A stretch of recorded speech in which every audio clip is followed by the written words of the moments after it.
Hello. Good morning. Good morning. I hope you're doing well. I hope you're having a great day so far. I have seen and felt my friends struggle to become motivated to work out, to find the want or desire, the energy to work out, whatever that looks like for you, for them.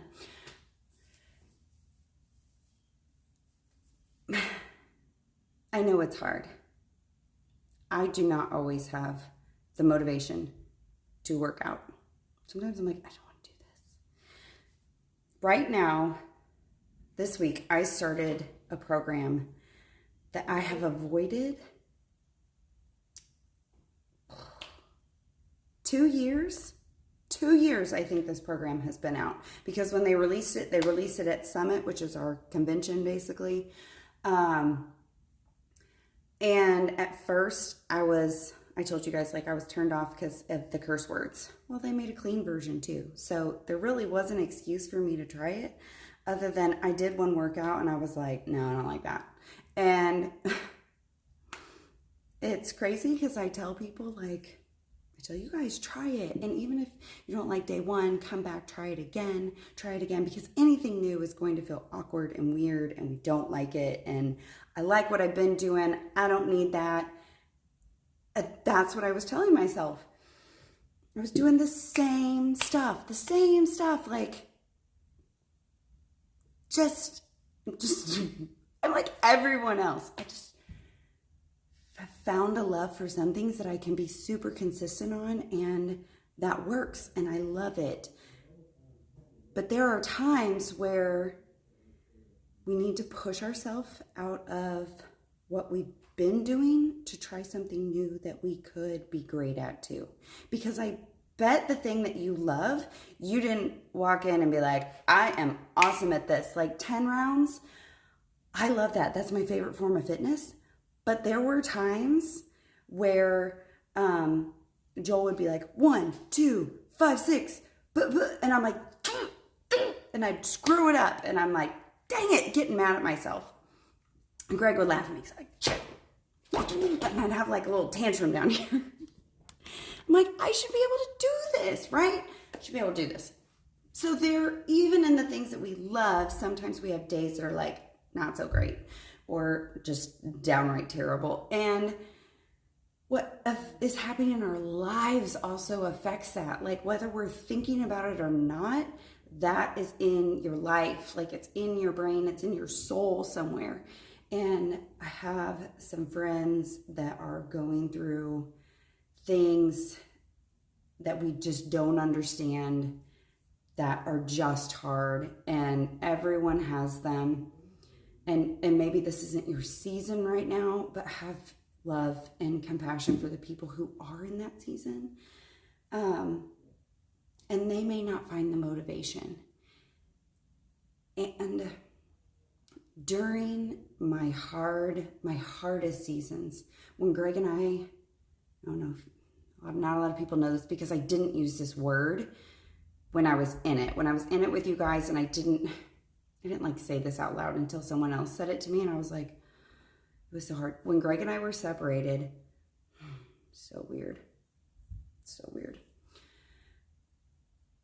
I was not motivated to work out. I was not.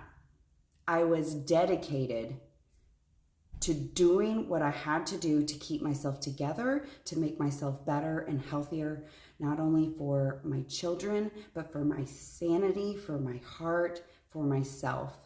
And it helped.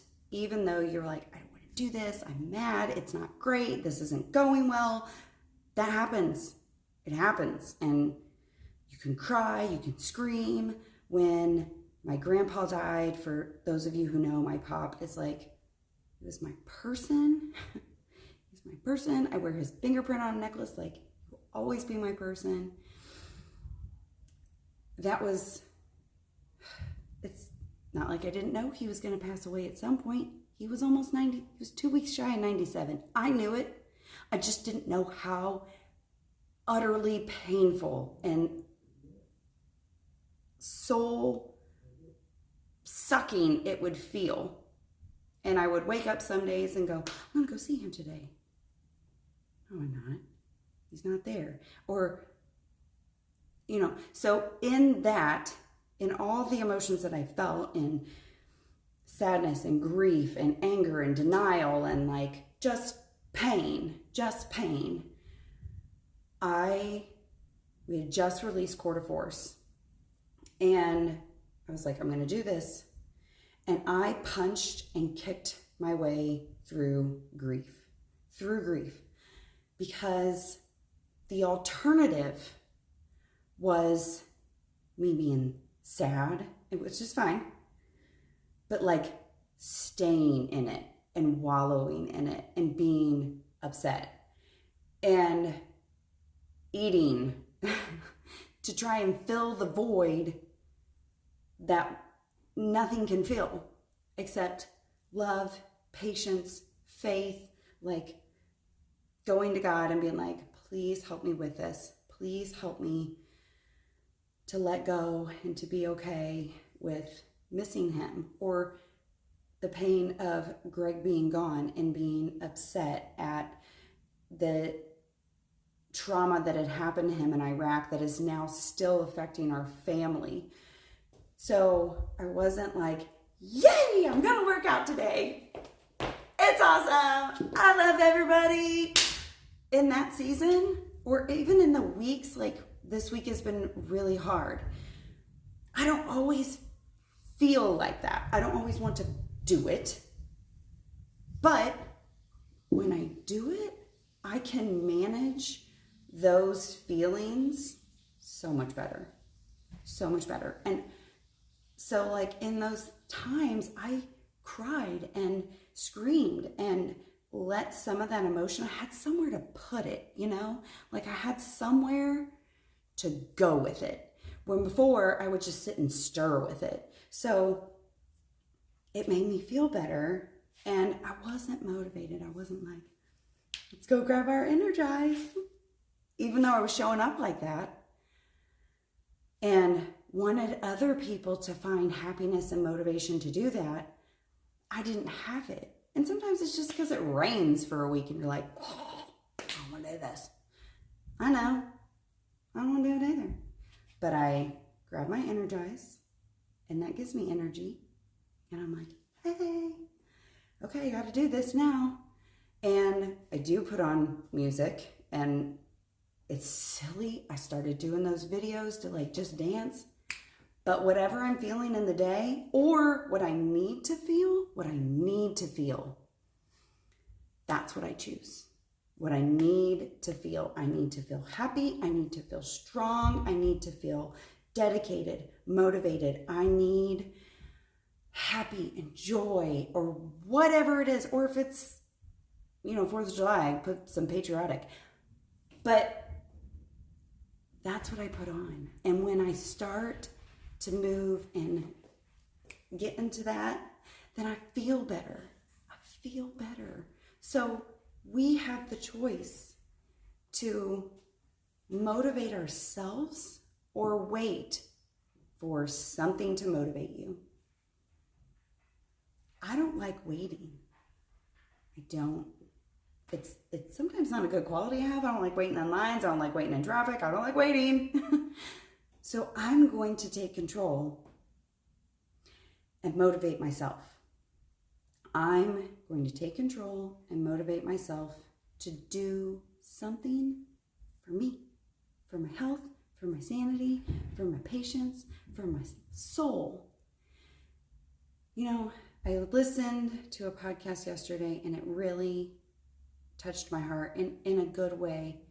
And it was about sitting in the darkness. And when you are in a sad season, when you are in a mad season, or whatever, maybe just had a bad day, to not let it spill over to the next day or into other places of your life that maybe that doesn't need to be. And they said, I can sit in the dark, but I can't pray the lights on. I can pray. I'm not telling you to pray, not pray. I can pray and I can ask God to give me the strength to turn the lights on. He might not turn the lights on for you. It means that we have to be an active participant in our lives so he can bring the light in. He can bring the light to you. That you can be the light to shine on other people. And I thought, that is powerful. That we have to be able to turn our own switch on. To turn your switch on, to be open to whatever he has to bring today. To seeing those things. Maybe they're not what we thought that they were going to be. That's not the path we had thought. But I have to believe after so many things in life that he has a plan. He has a path picked out for us. And sometimes there are detours and sometimes there are bumps. But we don't have the roadmap, but somebody else does. So take control. Turn on your switch. Flip your switch. Whatever that takes for you, whether you need to get up and pray in the morning, do a devotional, put on some music, dance it out, drink your mom go juice, and just do it. And decide today to do something for you.